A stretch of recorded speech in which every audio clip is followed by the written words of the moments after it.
የተወደዳችሁ የጌታ ቤተሰቦች የጌታ ጸጋና ሰላም ያላችሁበት ይብዛላችሁ። ክብር ለእግዚአብሔር ይሁን። እንደምን አላችሁ? እንደምን ቆይታችኋል? የጌታ አምላካችን ስም ከዘላለም እስከ ዘላለም ብሩክ ይሁን። ኢየሱስ ክርስቶስ ጌታ ነው። ኢየሱስ ያድናል። የጌታ አምላካችን ስም ብሩክ ይሁን። ድምጼ ይሰማችኋል የሚል ተስፋ አለኝ። ካልተሰማ አስታውቁኝ። እንግዲህ ምስክሮቹን እያየን ነው። የጌታን ምስክሮች በተለይ በእምነት የተመሰከረላቸውን አባቶች ታሪክ እያነሳን ከእግዚአብሔር ቃል ከዕብራውያን ምዕራፍ 11 ተነስተን የእግዚአብሔርን ቃል እያየን ዛሬ 8ኛው ክፍል ላይ ደርሰናል። ጌታ ደግሞ ያስተምረናል። በባለፈው ሳምንት እንግዲህ ዕብራውያን ምዕራፍ 11 ከቁጥር 21 እስከ 22 ያለውን የያዕቆብንና የዮሴፍን ታሪክ አንስተን ያዕቆብ በሚሞትበት ጊዜ እያንዳንዳቸውን የዮሴፍን ልጆች በእምነት ባረካቸው፣ በበትሩም ጫፍ ዘንበል ብሎ ሰገደ። ዮሴፍም ሊሞት በተቃረበ ጊዜ ስለ እስራኤል ሕዝብ ከግብጽ መውጣት በእምነት ተናገረ፣ ስለ አጽሙም ትእዛዝ ሰጠ የሚለውን ክፍል አንስተን አይተናል እና እግዚአብሔር ለአባቶቻቸው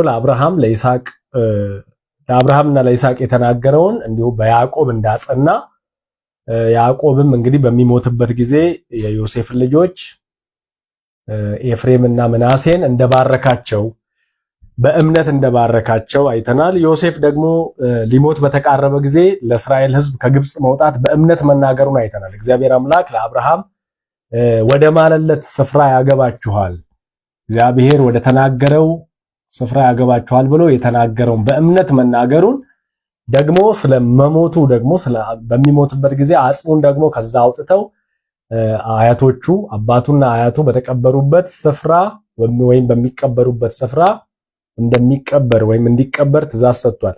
ያዕቆብ ከዛ በፊት ሲያርፍ ዮሴፍ ፈርዖንን ፍቃድ ጠይቆ ብዙ ሰዎችም አብረውት ሄደው ቀብሩን በዛ በአብርሃም በገዛበት እርሻ በኬጢያዊ መሬት ላይ እንደተቀበረ ታላቅ ለቅሶም ለያዕቆብ ወይም ለእስራኤል እንደተለቀሰለት ያንን ክፍል አይተናል። ባለፈው ትንሽ ደግሞ ጀመር አድርገን የተውነው ቁጥር 23 ነበረ። ሙሴ ከተወለደ በኋላ ወላጆቹ መልካም ሕፃን መሆኑን ስላዩ በእምነት 3 ወር ሸሸጉት፣ የንጉሱንም አዋጅ አልፈሩም የሚለውን ቃል ጥቂት ጀመር አድርገነዋል። ዛሬም እሱ ላይ ነው በደንብ የምንነጋገረው ማለት ነው። ወይም ጥቂት ሐሳቦችን የምናነሳው ስለ እምነት አባቶች እያነሳን ነው። እነዚህ የእምነት አባቶች የጌታ ምስክሮቹ ናቸው።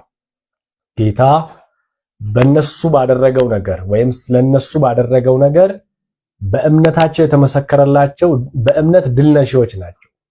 ከዚህ በፊት እንደተነጋገርነው እነዚህ ሁሉ እምነታቸው የተመሰከረላቸው ቢሆኑም ከነርሱ ማንም የተስፋውን ቃል የተቀበለ የለም። እግዚአብሔር ለኛ የሚበልጥ ነገር ስላዘጋጀ ያለኛ ፍጹማን ሊሆኑ አልቻሉም የሚለውን ቁጥር 39 ላይ ያለውን የእግዚአብሔርን ቃል አንስተናል። እንግዲህ ስለ ኪዳን ነው የሚያወራው ይሄ ክፍል። አዲሱ ኪዳን የበለጠ እንደሆነ እንደውም ጌታችን ኢየሱስ ክርስቶስ ስለ ዮሐንስ በዮርዳኖስ ያጠመቀው ዮሐንስ ሲናገር ከሴቶች ከተወለዱ ወንዶች እንደ ዮሐንስ ያለ ታላቅ አልተነሳም፣ ነገር ግን ዮሐንስ በመንግስተ ሰማያት ከሁሉ በታች ወይም ከሁሉ ታናሽ ይባላል ተባለ። ያው ይሄንን ያለበት ምክንያት ስለ ኪዳን ትልቅነት ሊያወራ ጌታ በአዲስ ኪዳን እኛን ያዳነበት ማዳን እነዚህ በብሉይ ኪዳን ያሉ ሰዎች ያለኛ ፍጹማን ሊሆኑ እንደማይችሉ ከሚናገርበት ሐሳብ ውስጥ የሚካተት ነው ማለት ነው። ዛሬ ስለ ሙሴ ጥቂት ነገር እናነሳለን። እግዚአብሔር ያስተምረናል። እንጸልያለን።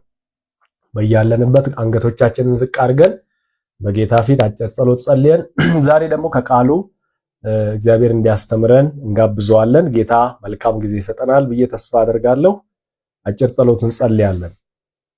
እግዚአብሔር አምላካችን ሆይ በጌታ በኢየሱስ ክርስቶስ ስም በነገር ሁሉ እናመሰግናለን። ስለረዳሃን ደግሞም ስለምትረዳን ሁልጊዜ ከኛ ጋር ስላለህ ስለምታስተምረን ቃልን ስለምትመግበን ከቃል ፍቺ ስለምታበራልን በጌታ በኢየሱስ ክርስቶስ ስም እጅግ አድርገን እናመሰግናለን። እግዚአብሔር ሆይ ቃልህ ያበረታል፣ ቃልህ ሰውን ሰው ያደርጋል፣ ቃልህ የሌለን እንዳለ አድርጎ ይጠራል፣ ቃልህ ይሰራል፣ ቃልህ ኃይለኛ ነው፣ ቃልህ በሁለት በኩል ከተሳለ ሰይፍ ሁሉ ይልቅ የተሳለ ነው።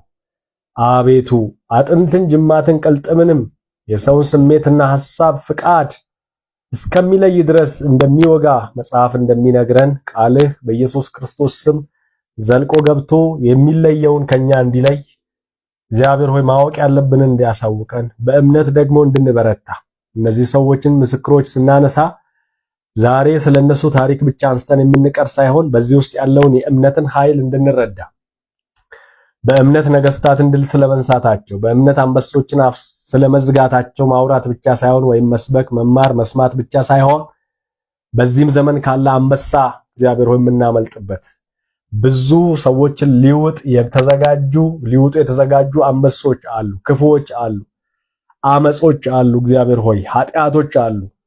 በኢየሱስ ክርስቶስ ስም በእምነት ድል ማድረግ እንድንችል ጸጋ እንዲበዛልን እንጸልያለን። ምሽቱን ባርክልን። ከዚህ መስማት የተገባቸው ሁሉ በኢየሱስ ስም ቃልህን ይስሙ። ለልባቸው እንድትናገር ጋብዝሃለሁ። ከፍ ከፍ በል። በጌታችን በኢየሱስ ክርስቶስ ስም ጸልያለሁ።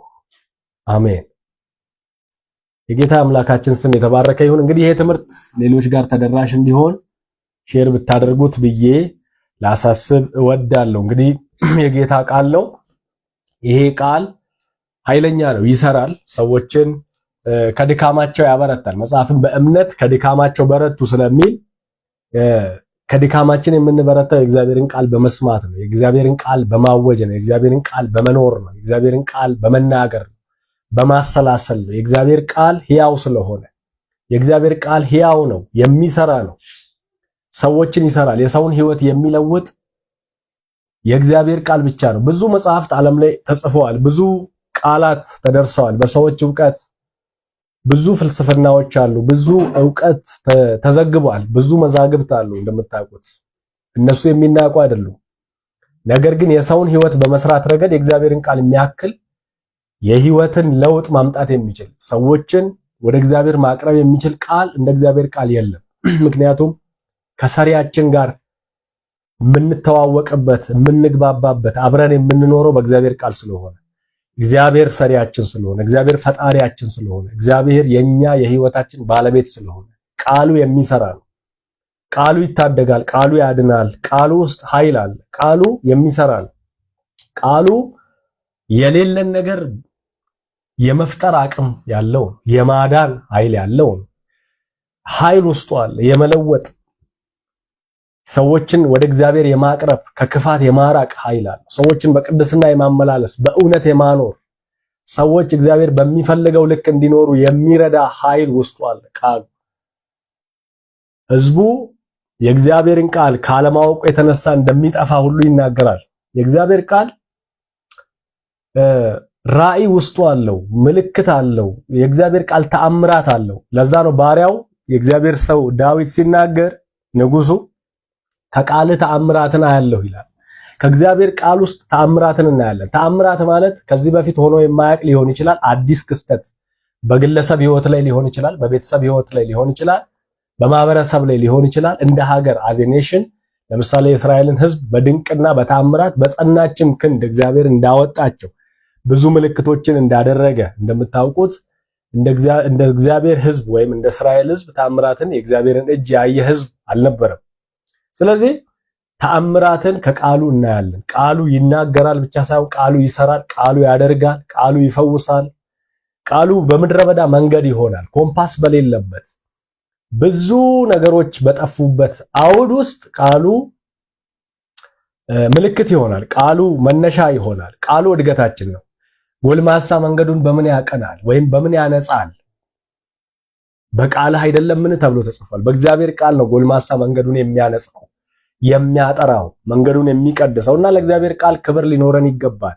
የእግዚአብሔር ቃል ሲነገር ለሌሎች ስለማካፈል ማሰብ ይኖርብናል። የእግዚአብሔር ቃል ስለሚሰራ ማለት ነው። እና ብዙ ጊዜ የእግዚአብሔር ቃል ያልሆኑ ነገሮች ላይ ነው የምናተኩረው ማለት ንግግራችንም ምንድነው ትዝ ይላችኋል ለኢያሱ ጨዋታችን ራሱ የእግዚአብሔር ቃል እንድንጨዋወተው የሚፈልገው ቃሉን ነው። በአንገትህ ሰረው፣ በአፍህ ተናገረው፣ በቤትህ መቃል ላይ ጻፈው የሚለውን ነገር እንኳን ስናስብ የእግዚአብሔር ቃል ምን ያህል ሰዎችን መግዛት እንዳለበት፣ ሰዎች በእግዚአብሔር ቃል ቁጥጥር ስር ከሆኑ የምንም ነገር ተገዢ ሊሆኑ አይችሉም። በሳል ያደርጋቸዋል የእግዚአብሔር ቃል። አንዳንድ ሰዎች በእድሜያቸው ልክ ያልበሰሉት የእግዚአብሔርን ቃል በእድሜያቸው ልክ ስላልተመገቡ ሊሆን ይችላል። ሌላም ፋክተር ሊኖረው ይችላል። አክቹአሊ ግን ሰዎችን ያበስላል፣ ሰዎችን ያጠናክራል። ለፈስፈሳ ያደርጋችሁም የእግዚአብሔር ቃልና ብርቱዎች ሆነን እንድንወጣ የእግዚአብሔርን ቃል መረዳት ያስፈልገናል። መስማት ማጥናት ይጠበቅብናል። ከዚህ በፊት እንዳልኳችሁ የእግዚአብሔር ቃል የሚጠና ነው፣ የሚነበብ ብቻ አይደለም። ብዙ ሰዎች እንትኑን ያውቁታል፣ ፊደሉን ያውቁታል። ፊደሉ ላይ ሳይሆን ከፊደሉ ጀርባ ያለውን ኃይል የማወቅ ጉጉት ውስጣችን ሊገባ ይገባል። እሱን ልንረዳው ይገባል። እነዚህ ነገሮች ትኩረት አድርጌ ብዙ ጊዜ ተናግሬያለሁ፣ ወደፊትም የምናገርበት ሐሳብ ነው። ምክንያቱም የእግዚአብሔርን ቃል በተገቢው ልክና ክብር ካላየነው ለውጥ በህይወታችን ላይመጣ ይችላል። የምንጠብቀው ለውጥ ላይመጣ ይችላል። የምንጠብቀው እድገት ላይመጣ ይችላል።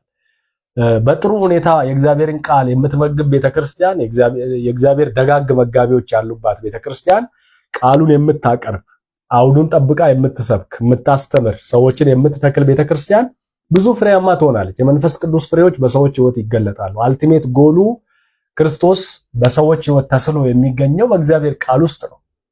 ስለዚህ ብዙ ፍሬ ያፈራውን መሬት ለመሆን ልባችንን መክፈት ይጠበቅብናል። ያ 60 30 60 100 ፍሬ የሚያፈራውን መሬት አይነት እንድንሆን ቃሉ ተመሳሳይ ነው። ብዙ መሬት ላይ ይዘራል። አንዳንዶቹን ያው አጋንንት ከመንገድ ላይ ለቅሞ እንደሚወስደው ከልባቸው ለቅሞ እንደሚወስደው፣ አንዳንዶች ደግሞ በእንጨንጫ መሬት ላይ እንደሚዘራባቸው ልባቸው ጥልቀት ስለሌለው አይቀበልም። ክፉ በመጣ ጊዜ ፈርተው የሚክዱ ናቸው። የእግዚአብሔርን ቃል ስላልተሞሉ በአግባቡ በጊዜ ስላልታጠቁ ጻድቅ በምቹ ጊዜ ይለምናል እንደሚል ቃሉን ለመረዳትም መለመን መታጠቅም መዘጋጀትም ሁልጊዜ ለሚጠይቁንም በእኛ ዘንድ ስላለው ተስፋ መልስ በመስጠት ሁልጊዜ የተዘጋጀን እንድንሆን መጽሐፉ ስለሚያስተምርም፣ ሌላው ደግሞ በዚህ ዓለም ሐሳብና ባለጠግነት ተውጠን ታንቀን እንዳንቀር የእግዚአብሔርን ቃል መታጠቅ ያስፈልገናል። ዘመኑ ክፉ ነው። አንዱ የምንዋጅበት በእግዚአብሔር ቃል ነው። ቀናቱ ክፉዎች ናቸው። ዘመኑን ዋጁ የተባለው ለዛ ነው። የሚዋጀው አንዱ በእግዚአብሔር ቃል ነው። በዛ መረዳት ውስጥ በዛ አውድ ውስጥ እንዴት እንደሚፈታ እንዴት እንደሚተረጎም እንዴት እዛ ውስጥ ያለውን ነገር ማወቅ እንድንችል መንፈስ ቅዱስ ፊት መሆን መጸለይ ከቃሉ ጋር የሚሆነውን አብርሆት እንድናገኝ ይረዳናል። አለበለዚያ የእግዚአብሔርን ቃል በዘፈቀደ አንብበን እንዲህ ሊል ፈልጎ ነው ብለን ልንተረጉመው እንችላለን። ያ ደግሞ እግዚአብሔር ሊል የፈለገውን ሳይሆን እግዚአብሔር ያልተናገረውን እንድንናገር ስተን የምናስት እንሆናለን። ከሐዲድ ወጥተን ከመስመሩ ወጥተን ከእግዚአብሔር ዓላማ ወጥተን የኛን ጉዳይ ወይም የሰዎችን ጉዳይ የምናስፈጽም እንሆናለን። በእግዚአብሔር ሐሳብ ላይ ከፍ የሚል ሐሳብ እናመጣለን። ኢንፈሲስ ሰጥቼ ማውራት ስለምፈልግ ነው። ስለዚህ እግዚአብሔር ደግሞ እነሱን እንድናፈርስ ያስተምረናል፣ ይነግረናል። የእግዚአብሔር አምላካችን ስም የተባረከ ይሁን። ቃሉን ስለሰጠን ጌታን እናመሰግናለን። ቃሉ ሕያው ስለሆነ የሚሰራ ስለሆነ ሕይወት ያለበት ቃል ነው። ብዙ ነገሮች ማስፈራሪያዎች፣ ቃል ያልሆኑ የሰው ድንግርግር ነገሮች፣ ብዙ ግራ አጋቢ ነገሮች ትሰማላችሁ በዚህ ዓለም። መጽሐፍ ቅዱስን ደግሞ ገብቶናል ብለው ተረድተናል ብለው ሰዎች በራሳቸው ለራሳቸው ሐሳብ ጠምዝዘው ሰዎች እንደፈለጉ ከውስጥም ከውጭም የሚናገሩበትም ዘመን ስለሆነ የእግዚአብሔርን ቃል በሙላት በግላችን ልናጠና ልንታጠቅ ይገባል። አዜ ክርስቲያን ስንኖር የእግዚአብሔር ቃል ካልሰራን ምንም ሊሰራን አይችልም። የእግዚአብሔር ቃል ካልመራን፣ የእግዚአብሔር እውነት የበላያችን ካልሆነ፣ እሱን በላያችን ላይ ካልሾምን ሌላ ልንሾማቸው የተዘጋጁ ተሿሚዎች በእኛ ላይ ሞልተዋል ማለት ወይ የራሳችን ትምክት ሊሆን ይችላል፣ ወይ የራሳችን ዕውቀት ሊሆን ይችላል፣ ሌላውን አለመስማት ሊሆን ይችላል፣ ጠማማነት ሊሆን ይችላል። ቀስ እያለ ይመጣል። አየህ፣ የእግዚአብሔር ቃል ግን ሰውን ጠቢብ ያደርጋል። ከሰው ጋር ስትኖር፣ ከሰው ጋር ስትነጋገር ምን መናገር እንዳለብህ፣ እንዴት መኖር እንዳለብህ፣ ከማህበረሰብ ጋር ስትኖር፣ በመስሪያ ቤት ስትመላለስ የእግዚአብሔር ቃል ሊለው የፈለገውን ሐሳብ ሰዎችን በቀላሉ ለማስረዳት አትቸገርም። የተሞላውን ትሰጣለህ። ከዚህ በፊት አንስተነዋል እነዚህ ነገሮች እና ደጋግሜ ላነሳ እችላለሁ እንደ እግዚአብሔር ፍቃድ። ኦኬ። ስለዚህ ከዚህ ሐሳብ ውስጥ የምንረዳው ከዚህ ቃል ውስጥ ከምንረዳው ነገር ውስጥ ጥቂት ነገር ዛሬ እናያለን። ሙሴ ከተወለደ በኋላ ወላጆቹ መልከ መልካም ሕፃን መሆኑ ስላዩ በእምነት 3 ወር ሸሽጉት። 3 ወር ሸሽገውታል። የሙሴ ቤተሰቦች አዋጅ የታወጀ አለ። ህዝቡ እየበዛ ነው አለ ፈርዖን። ዮሴፍን የማያውቅ ፈርዖን ተነስቷል። እንደምታውቁት ዮሴፍ ለግብጽ ያደረገውን ማዳን የማያውቅ ዮሴፍ ግብጽን የእህል ጎተራ ማድረጉን የማይረዳ ዕብራውያንን በተለያየ ቅጣት በተለያየ ወጥመድ አዘጋጅቶ የነሱን ብዛት ለመግታት ከጠላቶቻቸው ጋር አብረው ይወጉናል በማለት የነሱን ወንድ ልጆች ታንቀው እንዲሞቱ መጀመሪያ አዋላጆችን የዕብራውያንን አዋላጆች ጠርቶ አናግሯል። እነሱ እግዚአብሔርን ስለፈሩ ይሄንን ማድረግ አልፈለጉም። ሌላ ጊዜ ጠርቶ ሲጠይቃቸው አይ እኛ እንደ ግብፃውያን ሴቶች አይደሉም፣ የዕብራውያን ሴቶች ብርቱዎች ናቸው፣ በሚወልዱ ጊዜ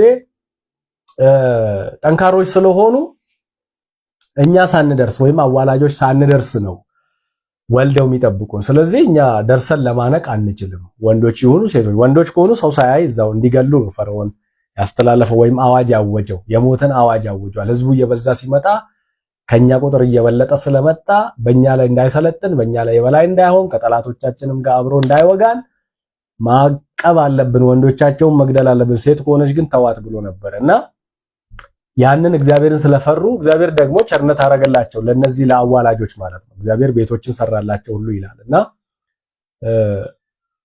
ቀጥሎ ይሄ ነገር ስላልተሳካ ያለው አማራጭ ወደ ወንዝ ተወስደው እንዲጣሉ፣ ወንዶች በተወለዱ ጊዜ ወደ ወንዝ ተወስደው እንዲጣሉ አዋጅ ያስነግሯል ማለት ነው ፈርዖን ከእድሜያቸው ከ2 ዓመት በታች። ልክ ጌታችን ኢየሱስ ክርስቶስ በሚወለድበት በስጋ ወደዚህ ዓለም በሚመጣበት ጊዜ ከድንግል ማርያም መወለዱን ለማብሰር ከሩቅ የመጡ ከምስራቅ የመጡ ኮከብ ቆጣሪዎች ወይም ደግሞ ጠቢባን የሚባሉ እነዛ ሰብአ ሰገል መጥተው ኮከቡ ባረፈበት ስፍራ ቆመው ያንን ለጌታ የሚሆነውን መስዋዕት ካቀረቡ በኋላ ዕጣን ከርቤ ይዘው ከሰገዱለት በኋላ ለጌታችን ለኢየሱስ ክርስቶስ በሕፃንነቱ የሰገዱለት አምላክነቱን ጌትነቱን አውቀዋልና እነሱ ሲሄዱ ይሄ ሄሮድስ የሚባል ንጉስ በዛ ዘመን እኔም መጥቼ እንድሰግድለት እናንተም ያ ንጉስ የት አካባቢ እንደተወለደ አስታውቁኝ ብሎ ነበረ። ሰዎቹ እንደዚሁ እግዚአብሔርን ስለፈሩ በሌላ መንገድ አድርገው ወደ ሀገራቸው ሄዱ ይላልና እነዚህ ሰዎች በሱ ላይ እንደተሳለቁ ባወቀ ጊዜ የሞት አዋጅ አውጇል። ድምጽ በራማ ተሰማ። ራሔልም ከልጆቿ መሞት የተነሳ ወይም መጥፋት የተነሳ መሪር ለቅሶ እንዳለቀሰች ታላቅ ጩኸት እንደ ጮኸች የሚናገር ክፍል አለ ማለት ነው። ያ የትንቢት ቃል የተፈጸመበት ነው።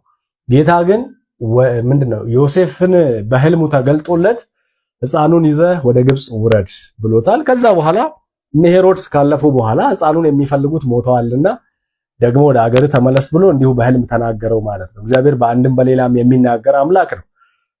እግዚአብሔር በህልሞች ይናገራል። እግዚአብሔር በራእይ ይናገራል። እግዚአብሔር በቃሉ ይናገራል። እግዚአብሔር በድምጽ ይናገራል። እግዚአብሔር በልዩ ልዩ መንገድ ይናገራል። እግዚአብሔርን ከልካይ ያለበት አምላክ አይደለም። እግዚአብሔር ከልካይ የለበትም። እግዚአብሔር ለመናገር የኛን ፍቃድ አይፈልግም። እግዚአብሔር በዚህ በኩል ብቻ ነው የምትናገረው፣ በነቢይ ገሌ ብቻ ነው የምትናገረው የሚባል አምላክ አይደለም። እና ትዝ ይላችኋል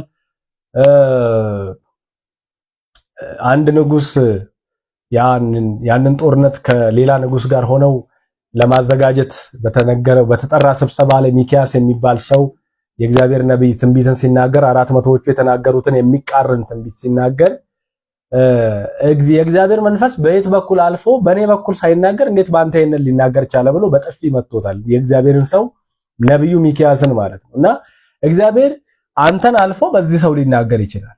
እግዚአብሔርን ልትከለክለው ልታግድ አትችልም። እግዚአብሔር በዚህ ብቻ በኩል ነው የሚሰራው አይባልም። እግዚአብሔር ሁሉ በሁሉ የሆነ አምላክ ነው። እግዚአብሔር የመርህ አምላክ ነው፣ የሥርዓት አምላክ ነው። እግዚአብሔር ግን ሁሉን የሚችል በፈለገ መንገድ መናገር፣ ማስረዳት፣ ማስተማር የሚችል አምላክ ነው። እናንተ ባልጠበቃችሁት መንገድ እግዚአብሔር ሰዎችን ይናገራል። እኛ ባልጠበቅነው መንገድ እግዚአብሔር ይናገረናል። እግዚአብሔር የሚናገር ስለሆነ ማለት ነው። ወደ ሐሳቡ ስመጣ ሙሴ መልከ መልካም ሕፃን መሆኑን ሲያዩ ወላጆቹ ያደረጉትን ነገር ታስታውሳላችሁ። ሳምንት ጥቂት ተናግሬያለሁ። በዘጸአት ምዕራፍ 2 ላይ ያለውን ቃል ታስታውሳላችሁ። ዘጸአት ምዕራፍ 2 ላይ የሙሴን አወላለድ የሚናገር ክፍል ነው። ምንድነው ያደረገችው? እናቱ ይሄንን ልጅ 3 ወር ሸሸገችው። ከሸሸገችው በኋላ የሸሸገችው በእምነት ነው የሚለው መጽሐፉ። በእምነት ነው የሸሸገችው። ይሄ መሞት የለበትም። ይሄ መልከ መልካም ሕፃን ንጉሱ እንዳለው ወደ ወንዝ መጣል የለበትም። ከታወቀስ ተወስዶ ይጣላል። ታውቃላችሁ፣ ያው የግብፃውያን ሰዎች ይሄ ሕፃን መወለዱን ከሰሙ ድምፁ ከተለየ እንዲሞት ማድረጋቸው አይቀርም። በዚያን ጊዜ ከሌዊ ነገድ የሆነ አንድ ሰው አንዲት ሌዋዊት ሴት አገባ። እርሷም ጸንሳ ወንድ ልጅ ወለደች። ሕፃኑም መልከ መልካም መሆኑን ባየች ጊዜ 3 ወር ሸሸገችው ይላል። የዕብራውያን ጸሐፊ የሸሸገችው በእምነት ነው። አምና ነው። በቃ እግዚአብሔር ፊት ይሄንን ሕፃን ሸሽጌ አኖረዋለሁ ብላ በእምነት ተስፋ ስለሚደረገው ነገር እርግጠኛ የምንሆንበት መሆኑን አይተናል። ዕብራውያን ምዕራፍ 11 ቁጥር 1 ያንን ይነገራል። ስለዚህ ሸሸገችው ይላል። ከዚያ በላይ ልትሸሽገው ባልቻለች ጊዜ ግን የደንገል ቅርጫት ወስዳ በዘፍት በቅጥር አለቀለቀችው። ሕፃኑንም በውስጡ አስተኝታ ቅርጫቱን አባይ ወንዝ ዳር ቄጠማ መካከል አስቀመጠችው። ከዚህ በላይ መሸሸግ አልችልም ብላ አባይ ወንዝ ዳር በቄጠማ መካከል አስቀመጠችው። ውሃ እንዳይገባ ያንን ቅርጫት ለቅልቃው ማለት ነው። የሕፃኑም እህት የሚደርስበትን ነገር ለማወቅ ራቅ ብላ ቆማ ታይ ነበር። የሕፃኑም እህት የሚደርስበትን ነገር ለማወቅ ራቅ ብላ ቆማ ታይ ነበር። በዚህ ጊዜ የፈርዖን ልጅ ልትታጠብ ወደ አባይ ወንዝ ወረደች። በምትታጠብበትም ጊዜ ደንገጥሮቿ በወንዙ ዳር ወዲያና ወዲህ ይሉ ነበር። በቄጠማውም መካከል የተቀመጠ ቅርጫት አይታ ከደንገጥሮቿ አንዱን እንድታመጣው ላከቻት። ቅርጫቱን ስትከፍተው ሕፃኑን በውስጡ አየች። ያለቅስ ስለነበርም አዘነችለትና ከዕብራውያን ሕፃናት አንዱ መሆን አለበት አለች። የሕፃኑ እህት ለፈርዖን ልጅ ሕፃኑን እያጠባች የምታሳድግልሽ ከዕብራውያን ሴቶች መካከል ሞግዚት ላምጣልሽን አለቻት። ፈርዖንም ልጅ መልካም ሂጂ አለቻት። ልጅቱም ሄዳ የሕፃኑን እናቷን ይዛ መጣች ማለት ነው። ወንድሟን አዳነች። የፈርዖንም ልጅ ሴቲቱን ይህንን ሕፃን ወስደሽ እያጠባሽ አሳድጊልኝ፣ ደሞዝ እከፍልሻለሁ አለቻት። የራሷን ልጅ በደሞዝ ያጠባች ሴት ናት፣ የሙሴ እናት። የምትገርም ነች። ሴትዮዋም ሕፃኑን ወስዳ አሳደገችው። ሕፃኑን ባደገ ጊዜ ወደ ፈርዖን ልጅ አመጣችው። ያው ጡት ሲጥል ማለት ነው። ልጇም ሆነ እርሷም ከውሃ አውጥቼዋለሁና ስትል ስሙን ሙሴ ብላ ጠራችው። ከውሃ የወጣ ማለት ነው። ሙሴ ከውሃ የወጣ ሰው ነው። እግዚአብሔር አምላክ የተባረከ ይሁን። አንበረም የአባቱን እህት ዮካብድን አገባ፣ እርሷም አሮንንና ሙሴ ወለደችለት ይላል። የሙሴ ቤተሰቦች እንበረም ይባላል አባቱ። ስለዚህ የአባቱን እህት ዮካብድ እና የሙሴ እናት ዮካብድ ነው የምትባለው። እርሷም አሮንንና ሙሴ ወለደችለት ይላል። ይሄ ዘጸአት ምዕራፍ 6 ቁጥር 20 ላይ ያለ ቃል ነው። ስለዚህ ሙሴ ተወለደ ማለት ነው። እናትየው ወይም ቤተሰቦቹ ሙሴን የሸሸጉት በእምነት ነው። ይሄ መሞት የለበትም፣ መጥፋት የለበትም፣ ይሄ አዋጅ ይሄ ሕፃን ላይ መፈጸም የለበትም ብለው 3 ወር ሸሽገውታል። የንጉሱንም አዋጅ አልፈሩ። ከታወቀ ይገደላል። ግን እነሱ ምን አላሉ? አልፈሩ። ሙሴ ካደገ በኋላ ይላል ቁጥር 24 ላይ የፈርዖን የልጅ ልጅ መባልን በእምነት እንቢ አለ ይላል። ሙሴ እንግዲህ ቤተ መንግስት ያደገ ሰው ነው። ጥሩ ነገር ያለበት ሁሉ የተሟላበት፣ ሌላው ዓለም ቢጎድል ሌላው ዓለም ቢራብ ቤተ መንግስት አይራብም። እንደምታውቁት የመንግስት ቤት ስለሆነ በስልጣን እያመጣ የሚመግብ ንጉሱን የሚመግብ የንጉሱን ስርዓት የንጉሱን ቤተሰቦች የሚጠቅም ነው። ይሄ ሙሴ ግን በእምነት እንቢ ያለው ይሄንን ቤት ነው።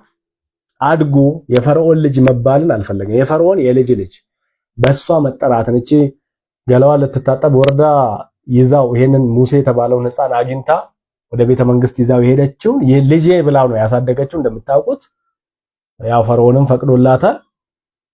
ምክንያቱም በልጁ ስለማይደራደር ማለት ነው። ለልጁ ሲል ነው የፈቀደላት። ዕብራውያን ላይ የታወጀውን አዋጅ ሽሮላታል። አያችሁ፣ ለልጃቸው ሲሉ የሚያደርጉትን ነገር ትመለከታላችሁ እዚህ ላይ እና ሙሴ ግን ካደገ በኋላ የፈርዖን ልጅ መባልን በእምነት እንቢ አለ። የፈርዖን የልጅ ልጅ መባል እኮ ቀጣዩ ንግስና ፈርዖን ይሄ ንጉስ የሆነው ፈርዖን ሲሞት ሙሴ ደግሞ ቀጣዩ ፈርዖን ሆኖ ሊቀጥል ይችላል። ዳይናስቲው እንዲቀጥል፣ ስርወ መንግስቱ እንዲቀጥል ስልጣን ያለበት ነው፣ ኃይል ያለበት ነው፣ አገዛዝ ያለበት ነው፣ ህጎች የሚወጡበት ነው፣ ህጎች እንዲፈጸሙ የሚሰራበት ቤት ነው። ሙሴ ግን በእምነት እንቢ አለ ይላል።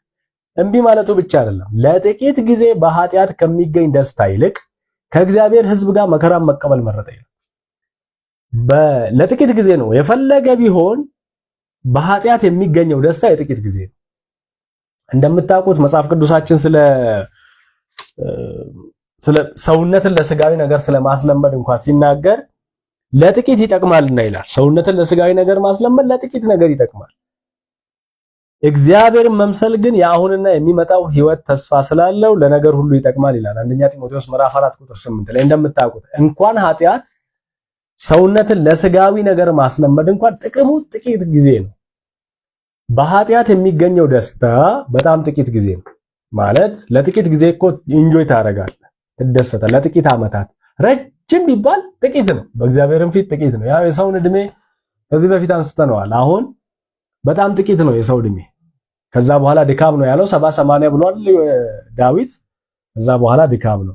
መጽሐፍ ቅዱሳችን አሁን ታይቶ እንደሚጠፋ እንፋሎት ነው ህይወታችሁ ይለናል አይደል? ያዕቆብም እንደዛ ይለናልና ለጥቂት ጊዜ ለምንኖር በዚህ ውስጥ በኃጢአት ከሚገኝ ደስታ ኢንጆይ ያደረግን መኖር የለብንም።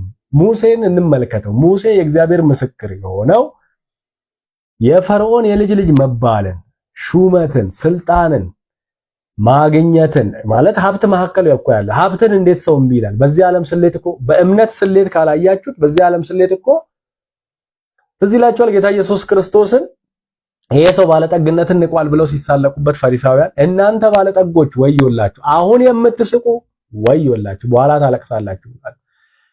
ባለጠግነትን ንቋል ሚንስ የሚበልጠውን ባለጠግነት ነው ያሳየው። የሚበልጥ ባለጠግነት አለ። የማይታይ ዓለም ውስጥ የእግዚአብሔር ዓለም ውስጥ የሚበልጥ ባለጠግነት አለ።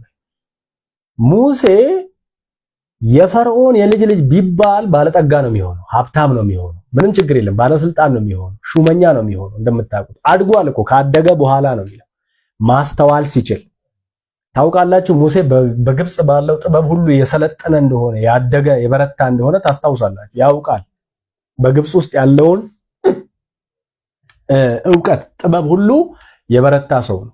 ስለዚህ አመራርም ሊያውቅ ይችላል። አንዱ ጥበብ አመራር ነው የሚያሰለጥኗቸው ተብሎ ይታሰባል። ስለዚህ ይሄንንም ቢሆን በእምነት እምቢ አለ። የተሻለውን ነገር አየ። ለምን? ለጥቂት ጊዜ በኃጢአት ከሚገኝ ደስታ ይልቅ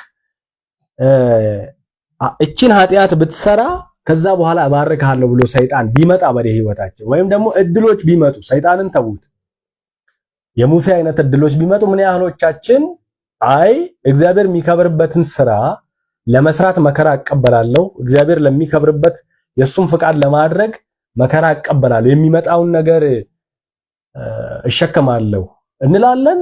ወይስ ችግር የለውም ይሄ እኮ ምንም ማለት አይደለም ሌላውም ሰው ያደረገው ነው ምን ጣጣ አለው ብለን ነው የምንሄድበት? ሙሴ ግን በእምነት እምቢ አለ ይላል። ይሄን እምቢተኝነቱን እምነት ይለዋል። እምነት ይህንን ዓለም መናቅን፣ ኃጢአትን መናቅን ለጥቂት ጊዜ ተብሎ ዘላለማዊውን አለመተውን ነው የሚያመለክተው። ኃጢአት አመጽ ነው ታውቃላችሁ። ዮሐንስ እንደሚነግረን ኃጢአት ሁሉ ደግሞ አመጽ ነው ይላል። ሪቤሊየን ነው፣ አጌንስት ጋድ ነው፣ ከእግዚአብሔር ተጻራሪ የሆነ ህይወትን መኖር ነው።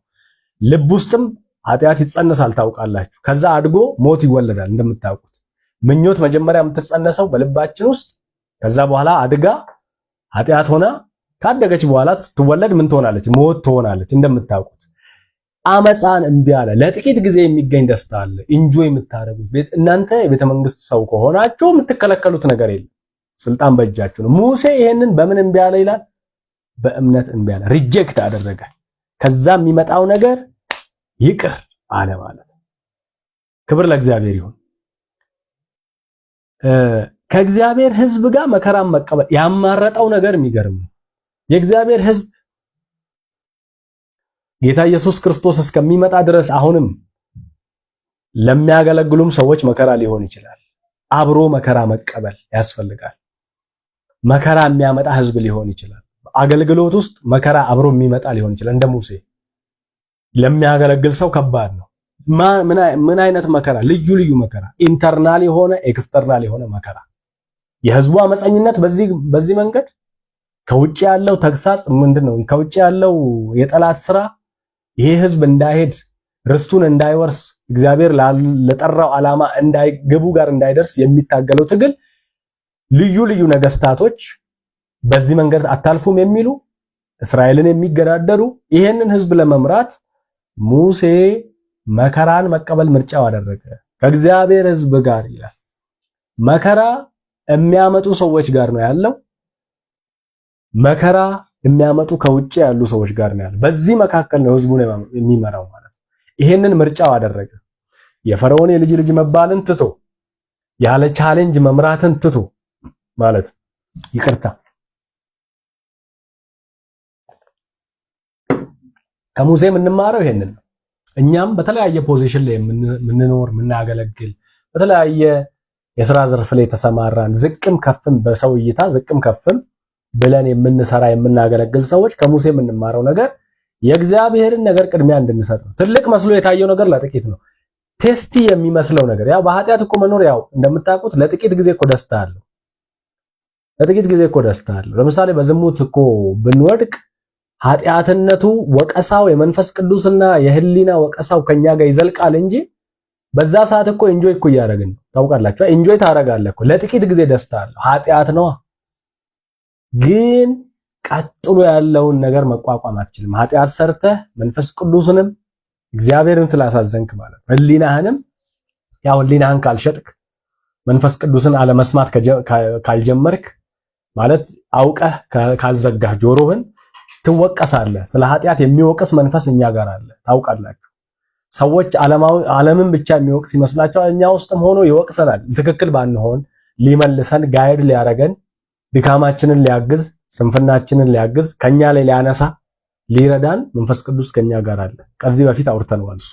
ስለዚህ ለጥቂት ጊዜ በኃጢአት ከሚገኝ ደስታ ይልቅ ከእግዚአብሔር ሕዝብ ጋር መከራን መቀበል መረጠ። መከራን መቀበል የሚለው ከባድ ነው።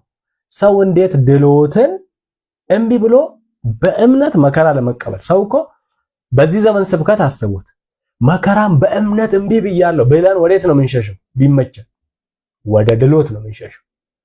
እኔ እግዚአብሔር ሕዝብ ሙሴ የፈለገውን ምርጫ መከተል ይችላል። እኔ እግዚአብሔር ሕዝብ እኔ ሕዝቡ እግዚአብሔር ከሆነ እግዚአብሔር ሌላ ሰው ያስነሳለት እኔ ምን አገባኝ ብለን ወደ ራሳችን ወደ ማጥመድ መረቦቻችንን ካስቀመጥንበት እንደነ ጴጥሮስ ይዘን ልንሄድ አይገባም። በእምነት እምቢ ያልንበት ጉዳይ ድሎት ሊሆን ይችላል። እግዚአብሔር ከሌለበት ለጥቂት ጊዜ ደስታ ከሚሰጥ ለጥቂት ጊዜ ብቻ ኢንጆይ ለምናደርግበት። እንደምታውቁት የዚህ ዓለም ክብር ባለጠግነት ያልፋል። የዚህ ዓለም ሀብት ያልፋል። የማያልፍ ሀብት ርስታችን በሰማይ ያለው ጌታችን ኢየሱስ ክርስቶስ ይመጣል። እሱ ሀብታችን። ስለዚህ በእምነት እምቢ የምንለው ነገር ምንድነው? ድሎትን የሚያህል ነገር ሙሴ እምቢ ብሎ ከእግዚአብሔር ሕዝብ ጋር መከራን መቀበል መረጠ። ሞኝ ሆኖ ይመስላችኋል? አማኝ ሆኖ ነው። ሞኝ ግን አይደለም። ምን እንደሚል ታውቃላችሁ? ከግብፅ ሀብት ይልቅ ስለ ክርስቶስ መከራን መቀበል እጅግ የሚበልጥ ሀብት መሆኑን ተገነዘበ። ስለ ክርስቶስ የሚበልጠው ነገር መከራን መቀበል ነው። እዚህ ባለጠጋ መሆን ይቻላል፣ ሀብታም መሆን ይቻላል፣ ጥሩ መልበስ ይቻላል። የቤተ መንግስት ልብስ፣ የራት ልብስ፣ የቁርስ ልብስ ሰው እየሰራ ነው የሚያበላህ። ኢንጆይ ታረጋለህ። የፈለከውን ብጠራ ይመጣልሃል፣ የፈለከውን ብትልክ ይሄድልሃል። እዚህ ጋር ግን ብድራት ይባላል። ትኩር ብሎ ተመልክቶ ነበር፣ ተገንዝቦ ነበር፣ ተረድቶ ነበር። ስለ ክርስቶስ መከራን መቀበል ግብፅ ውስጥ ካለ ሀብት የሚበልጥ ነው። ከዚህ ዓለም ሀብትና ባለጠግነት ይልቅ በክርስቶስ ሆናችሁ መከራ የምትቀበሉ ሰዎች ሆይ ደስ ይበላችሁ። እናንተ አማኞች ናችሁ፣ ሞኞች አይደላችሁም። እድላችሁን የተዋችሁ እድል እያላችሁ የተዋችሁ እንደ ሙሴ እድል እያላችሁ። ሙሴ እኮ የዛ ቤተሰብ ነው። ባለጠጋ የመሆን እድል ያለው፣ ባለስልጣን የመሆን እድል ያለው የፈለገ አፉ ኮልታፋ ቢሆንም ሌላ ሰው እንዲናገር ስፖክስ ፐርሰን እየመደበ ተናጋሪ አፈቀላጤ እየመደበ የሚፈልገውን ህግ እያረቀቀ ህዝቡን መግዛት የሚችል ኦቶሪቲ ቀጥሎ የሚሰጠው ሰው ነው። ፈርዖን ሲሞት ወይም ሲፈነገል በተለያየ መንገድ አልጋ ወራሽ እንደማለት ነው ሙሴ። ነገር ግን ከእግዚአብሔር ሕዝብ ጋር መከራን መቀበል መረጠ። አቤት ምርጫ! የአማኝ ምርጫ የሚገርም ነው። ወደ ስኬት ጉዞ ብቻ ሳይሆን ወደ መከራ ጉዞ። ይሄ ሰው ምስክር ነው፣ የጌታ ምስክር ነው። የሚበልጥ ነገር የማየት ምስክር ነው። የተሻለ ነገር የማየት ምስክር ነው። ከክርስቶስ ጋር መከራን መቀበልን እጅግ የሚበልጥ ሀብት መሆኑን የተገነዘበ አማኝ ነው። ሞኝ ሆኖ እንዳይመስል። አንዳንድ ሰው ሞኝ ይመስለናል። የተሻለ እድል እያለው እኮ እምቢ ያለ ሰው ነው እንዴ? ከኃጢአት ጋር ለምን ይተባበራል? ለጥቂት ጊዜ እኮ ኃጢአት ኢንጆይ እንዲያደርግ እኮ እድል ሰጥተው ነበር። ኖ የሚበልጥ ክብር አለ። የሚመጣ ክብር አለ። የሚመጣ መንግስት አለ። የእግዚአብሔር መንግስት ይበልጣል። ትኩር ብለህ ተመልከት። አሻግረህ እይ። ከመጣልህ እድል ጀርባ እግዚአብሔር ይከብራል ወይስ ሌላ? ወይስ አንተ ነው የምትደሰተው? ወይስ ሰይጣን ነው የሚከብረው? ወይስ ሌላ? እግዚአብሔር ከሆነ የሚከብረው ስራህን ቀጥል። እድልም ስለሆነ ሞገስም ስለሆነ እግዚአብሔር እንደ ዳንኤል በሰው ሀገር ላይ ሊሾምህ ይችላል። ባለስልጣን ሊያደርግ ይችላል። ኦኬ እግዚአብሔር ሊባርክ ይችላል። አዎ የሙሴ ምርጫና አካሄድ ግን ስትመለከት ለየት ይላል። ግብፅ ውስጥ መሾም ተራ ነገር ነው አለ ሙሴ። ባለጠጋ መሆን ተራ ነገር ነው። የዚህ ዓለም ሹመት ባለጠጋ እስቲ የፈለገ ዝነኛና ሀብታም ብትሆኑ በዚህ ዓለም ላይ ታልፋለህ እኮ። በአንድ ጀንበር እኮ ሀብት ሊጠፋ ይችላል። አይደለም ሀብት አንተ ልትጠፋ ትችላለህ። የምትጠፋበት ዓለም ነው። ሀብታችሁ በማይጠፋበት ብልም ዝገትም በማያጠፋበት ሌባም ቆፍሮ በማይወስድበት በዛ አድርጉ። መዝገብ ባለበት ልብ ደግሞ በዛ ይሆናል ያለ ጌታችን ኢየሱስ ክርስቶስ። ልብህን ሰማይ አድርግ፣ መዝገብህን ሰማይ አድርግ፣ ሀብትህን ሰማይ አድርግ። ሀብትህን አታስነካ፣ ክርስቶስን አታስነካ፣ ክርስቶስን አታስነቅፍ። በምትሰራበት መስሪያ ቤት፣ በምታገለግልበት አገልግሎት ለሰው ፊት ብላ አታዳላ። የሚበልጥ ክብር ፊት ለፊት አለ። ሙሴን ስትመለከቱ ትዝ ይላችኋል። በሲና ተራራ ላይ የእግዚአብሔርን ሕግጋት በእግዚአብሔር እጅ የተጻፉትን ይዞ ሲወርድ የህዝቡን ውካታ፣ ረብሻ፣ እዛ ጋር ድምጽ የድል ነሺ ነው የድል ተነሺ ነው ሲባል ነው የድል ነሺም የድል ተነሺም አይደለም፣ ይሄ ሌላ ነው አለ። ሌላ ጭፈራ ነው አለ። ታውቃላችሁ ለጣዖት ሲሰዉ ከግብጽ ወጥተው ከህዝቡ ከተሰበሰበው ምንድነው ወርቅ እና ብር ጉትቻ ከአንገት ምናምን እየወጣ ቀልጦ ጥጃ ተሰርቶ ህዝቤ አምላኬ ይሄ ነው ብሏል። በድንቅና በታምራት የወጣ እግዚአብሔር ሲሰራ ፊት ለፊት ያየ፣ ቀን ቀን በደመና አምድ ሄደ፣ ምሽት በእሳት አምድ የተራመደ፣ ቀይ ባህር ሲከፈል በአይኑ ያየ፣ በደረቅ የተሻገረ ህዝብ ሙሴ 40 ቀን ሲቆይ ከእግዚአብሔር ጋር ሲነጋገር ህጎቹን ሲቀበል መታገስ ያቃተው እግዚአብሔርም ሙሴም ጠፍተዋል እስቲ የሆነ ነገር ስራለን ሲባል እንደ ነብይ የሆነው የሙሴ አፍ ተብሎ የሚጠራው ይሄ አሮን ወንድሙ አምጡ ጣጣ የለውም ብሎ ኮምፕሮማይዝ አድርጎ ለህዝቡ ደስታ ጣዖት ሰርቶ ይሄው አምላካችሁ you can worship right now ብሎ ማምለክ ትችላላችሁ ብሎ ህዝቡን መረን ለቀቀ፣ ስድ ለቀቀ ህዝቡ። የሙሴ ኮምፕሮማይዜሽን የሚባል ነገር የለም። ሙሴ ጋር ስትመጡ ጽላት ይሰብራታል እንጂ ቁጣው ይነዳል። የእግዚአብሔር ወገን የሆነ ወደዚህ ይምጣ፣ የእግዚአብሔር ያልሆነ ወደዛ ይለያል። በዛ ቀን የሞቱትን ሰዎች ቁጥር ማንበብ ትችላላችሁ። እግዚአብሔር በኃይል ከሙሴ ጋር ነበረ። ከዛ በኋላ እንግዲህ የእግዚአብሔር እጅ የጻፈውን ጽላት ሙሴ በቁጣ የሰበረው ለእግዚአብሔርም ቢሆን እንደገና ህጎቹ መጻፍ አለባቸው። በራሱ እጅ እግዚአብሔር በነገረው መሰረት ጽፏል። እንደምታውቁት ሙሴ ጋር ኮምፕሮማይዝ የሚባል ነገር የለም። መከራ የምትቀበል ከሆነ እዚሁ እውነትን ይዘህ እግዚአብሔርን አገለግላለሁ ካልክ አጠገብህ ካለ ሰው ጋር ሁሉ ላትግባባ ትችላለህ። ሲስት ማለት ኮምፕሮማይዝ አታረግም። ወንድሜ ነው ምናምን በሚል ተልካሻ ምክንያት ለወንድሜ ይጠቅማል በሚል በማይሆን ምንድነው የሚለው መጽሐፉ እንደው ለወንድሜ ይጠቅማል በሚል የሆነ ቃል አለው። ምንም ነገር እንዳታደርጉ ይላል። ይሄ በአስመሳይነት እንዳናደርግ ወይም ደግሞ something የሆነ ቃል አለው እግዚአብሔር ቃል እዚህ አዲስ ኪዳን ላይ የተጻፈ ቃል። እግዚአብሔር አምላክ የተባረከ። ሙሴ ጋር እንደዚህ የለም። እዛ ድሎትን ትቶ የመጣበት እዚህ ደግሞ መከራን የሚቀበልበት ህይወት ነው ያለው። ሙሴ በእምነት መከራን መቀበል መረጠ። ከግብፅ ሀብት ይልቅ ስለ ክርስቶስ መከራ ሰዎች እኮ በየትም ብለው ሀብታም የመሆን እቅድ ውስጥ ነው ያሉት ዘንድሮ።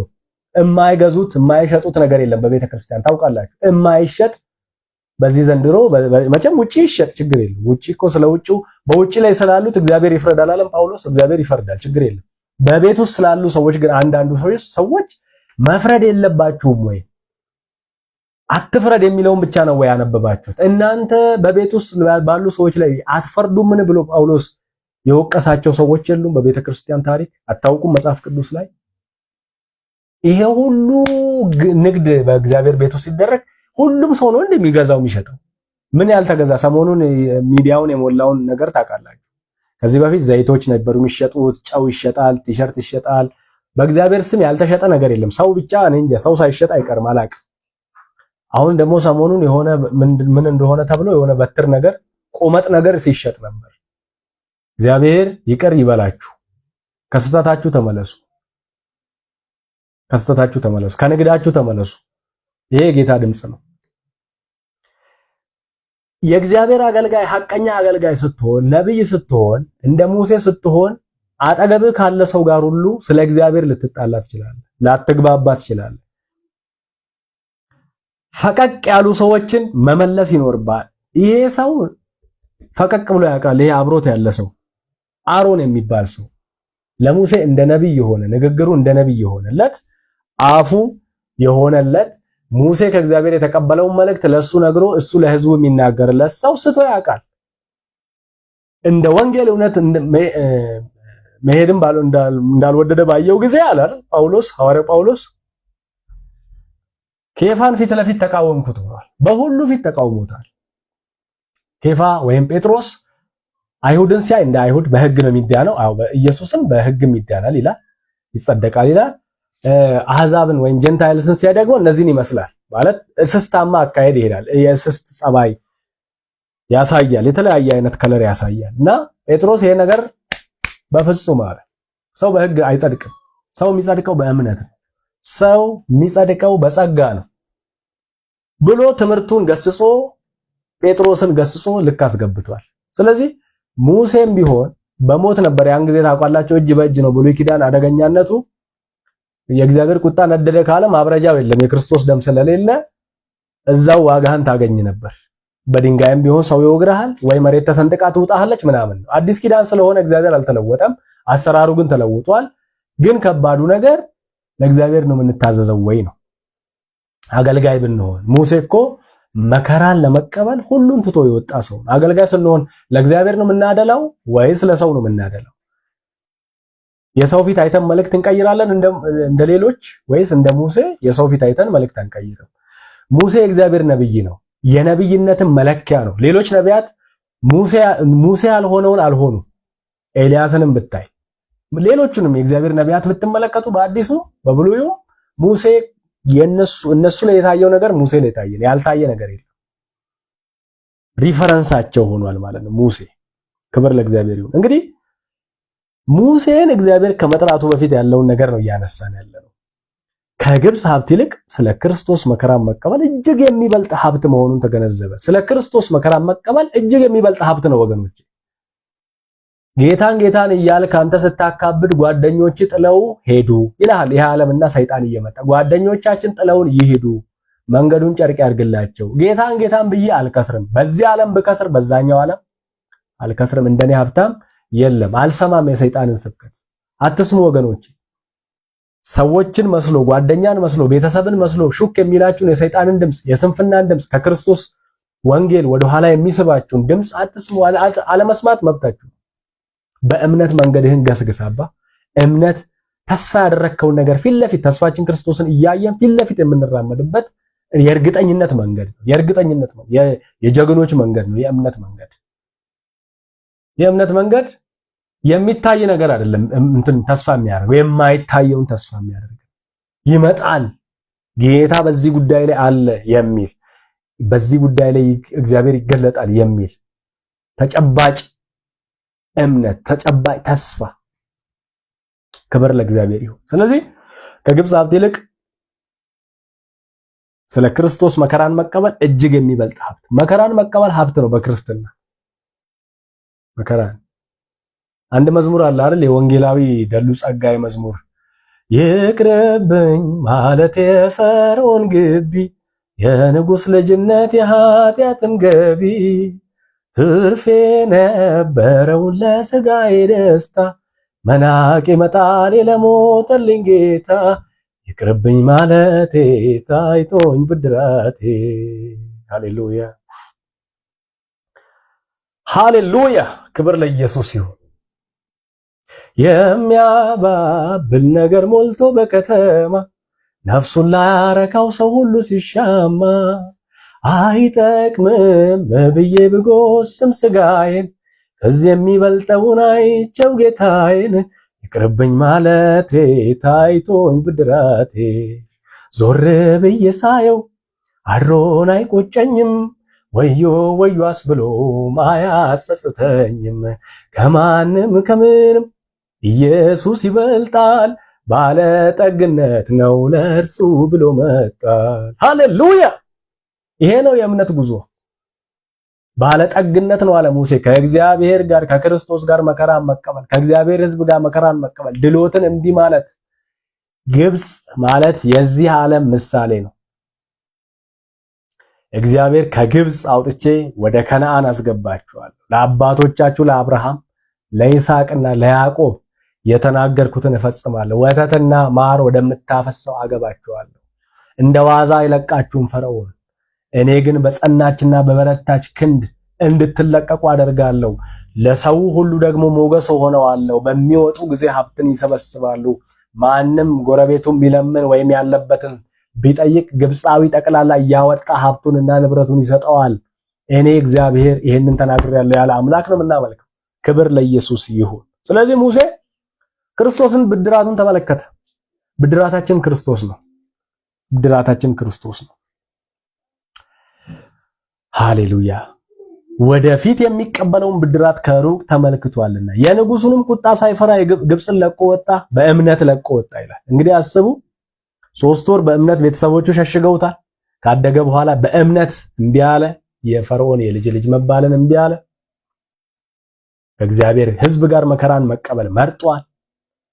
በእምነት ሌላው እምቢ ያለው ነገር የንጉሱን ቁጣ ሳይፈራ ግብፅን ለቆ ወጣ።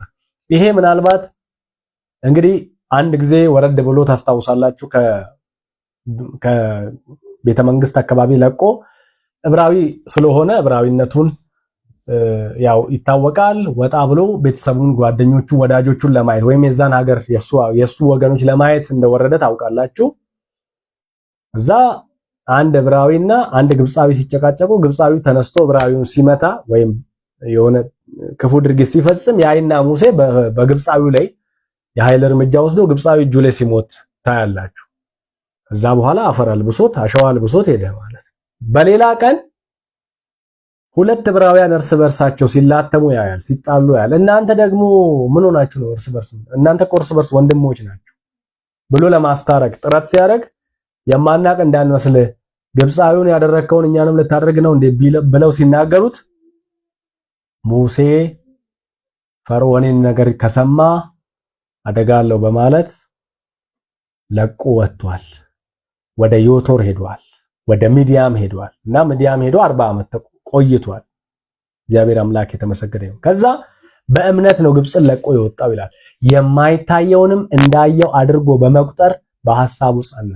ሰምደይ እመጣለሁ፣ የሆነ ቀን እመጣለሁ፣ ይህንን ህዝብ አወጣለሁ የሚል እምነት እንዳለው አውዱ ያስረዳል የሚል ማብራሪያ አይቻለሁ።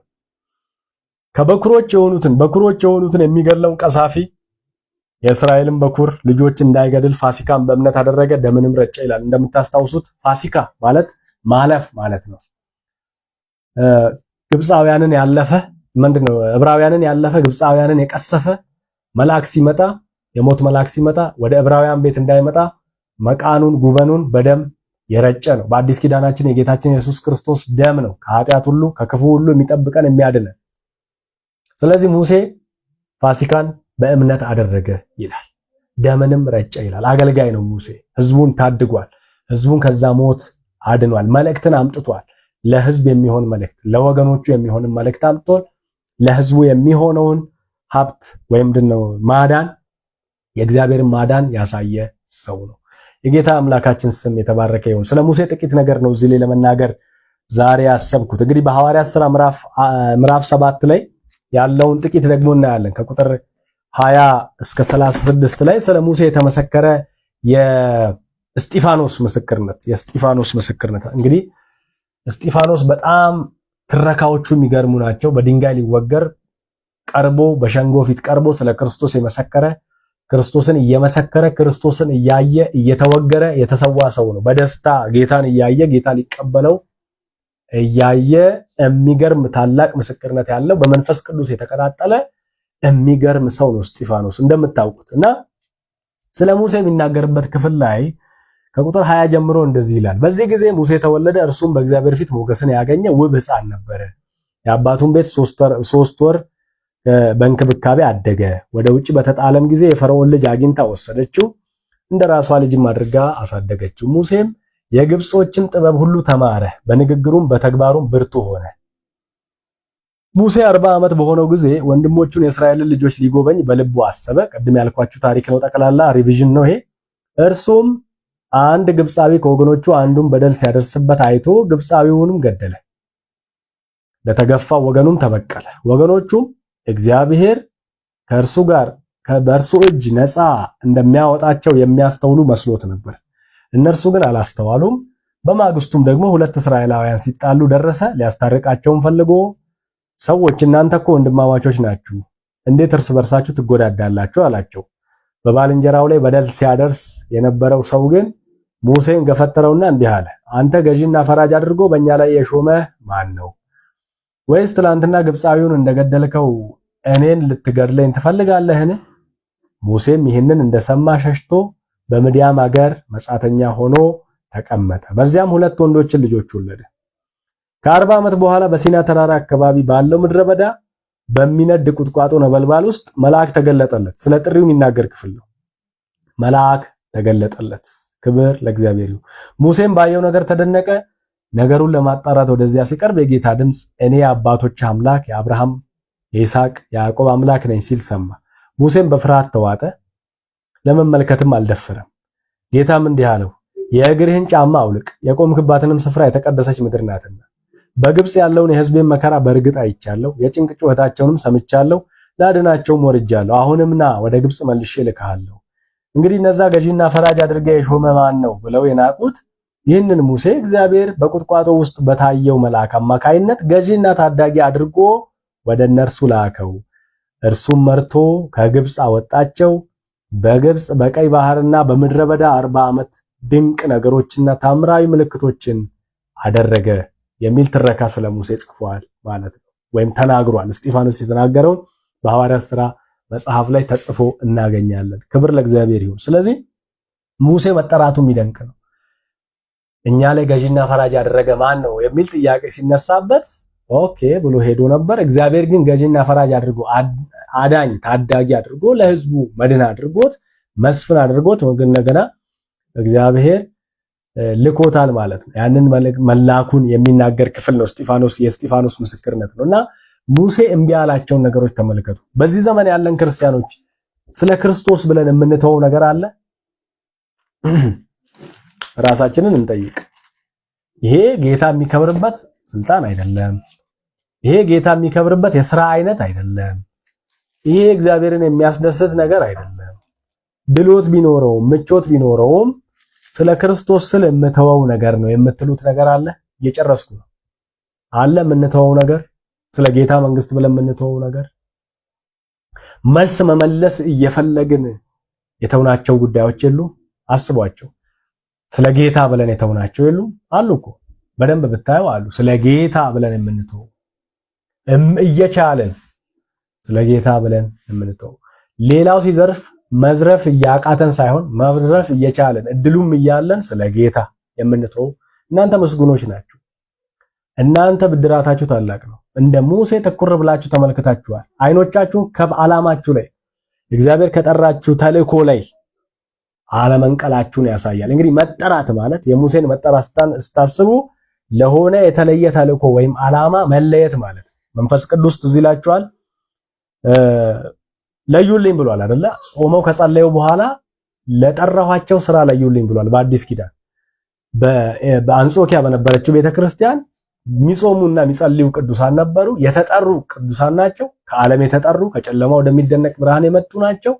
እነዚህን ሰዎች ከነሱ መካከል ከጾሙና ከጸለዩ በኋላ ለእግዚአብሔር ስራ ደግሞ ስፔሲፊክ በሆነ ተልእኮ ለወንጌል ስራ የተለዩ ሐዋርያው ጳውሎስ እና በርናባስ ወይም እና ሲላስም ነበሩበት። ለይቷቸዋል። መንፈስ ቅዱስ ለጠራኋቸው ስራ ለዩልኝ ብሏል ማለት ነው። እና ይለያል ከተጠሩት መካከል። ሁላችንም በአዲስ ኪዳን ለክህነት ተጠርተናል።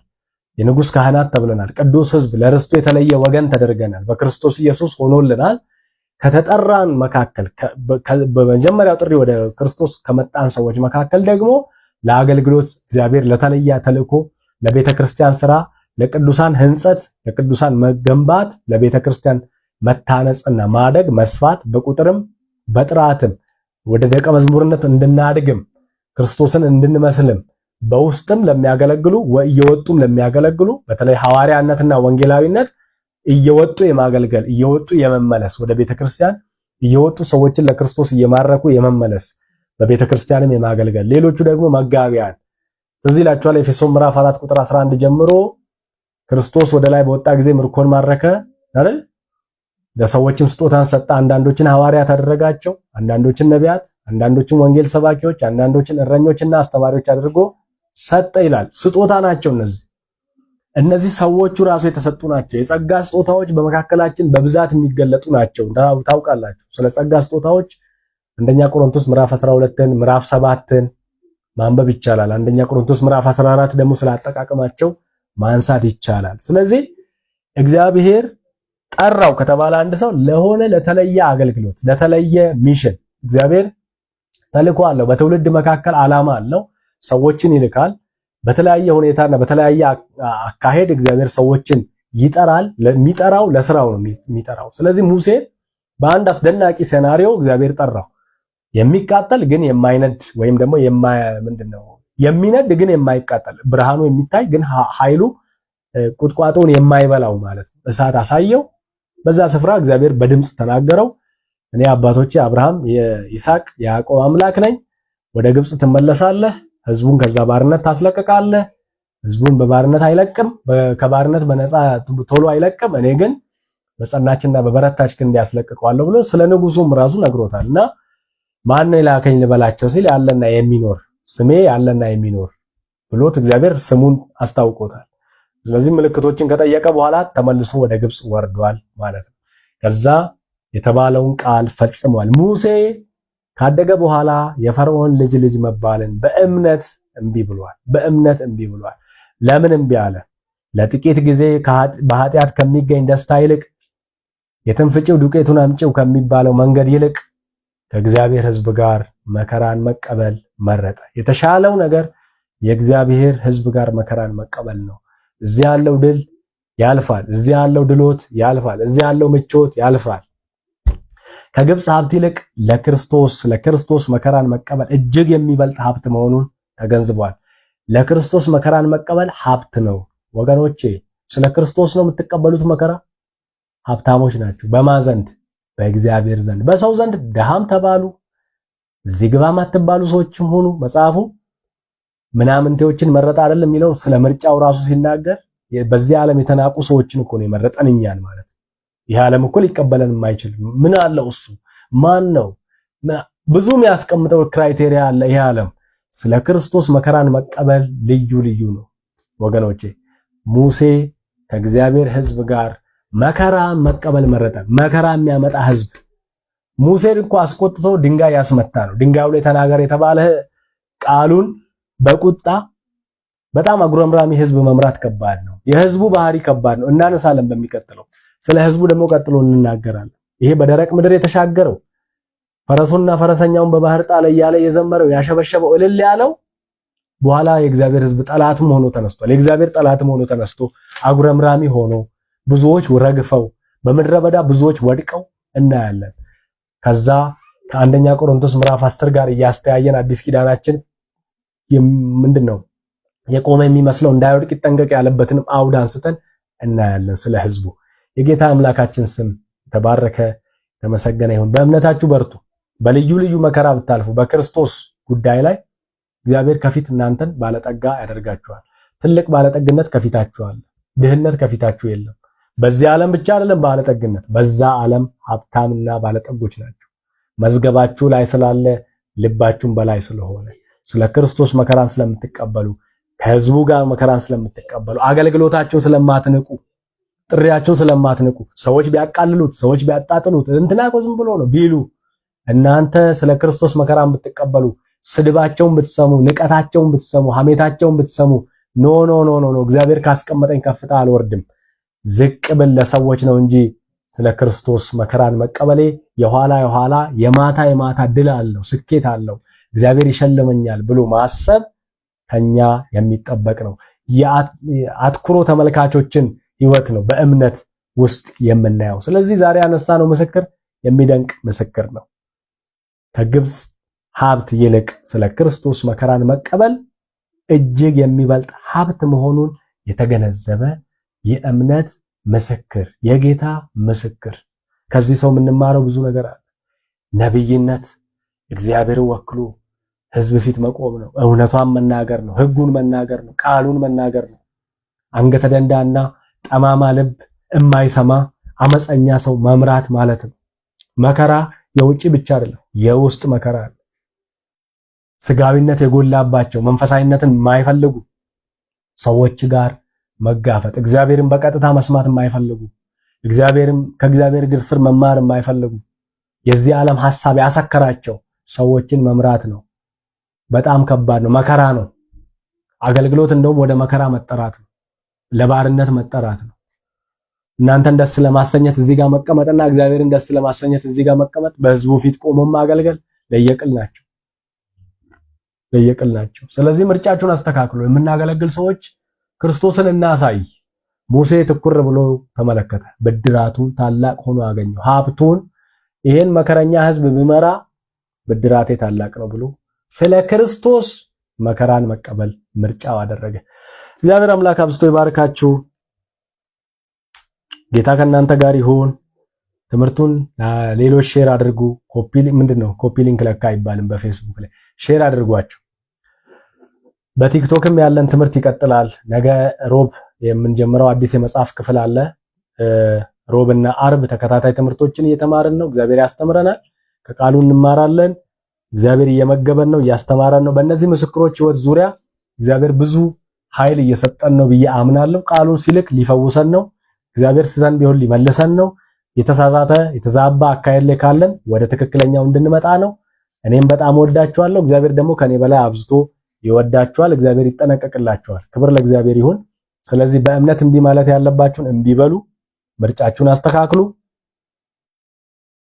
ክብር ለእግዚአብሔር ይሁን። ጌታ አብዝቶ ይባርካችሁ። ጸጋና ሰላም ከእናንተ ጋር ይሁን። ሰላም እደሩ በያላችሁበት። ተባረኩ።